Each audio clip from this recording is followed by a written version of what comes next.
let's learn how to read music. So reading music is rather simple. As piano players, we have treble clef and bass clef. Most of every instrument uses either treble or bass. You have a few alto clefs that you're using in there, but we'll just stick to the basics, treble and bass. So without further ado, let's read some music.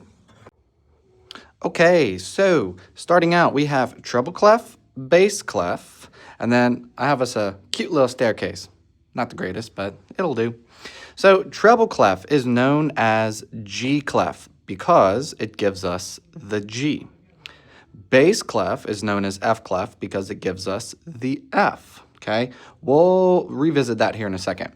Now, what I have here is the musical alphabet, and I put it in a staircase because it symbolizes how our piano is laid out, as well as our staff. So if I am stepping up in my staff, I'm just stepping up on my staircase. If I'm stepping down on the staff, I'm stepping down on the staircase. And this is the same if we look at it on the piano. So let's see what this all looks like on the musical staff. Okay, so we have treble clef and we have bass clef. These three dots here, that is my G. G is always going to be line 2 on my treble clef staff.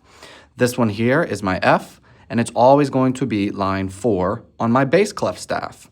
Now this one right in the middle, that is middle C. We call it middle C because it is indeed in the middle of our landmark G and F.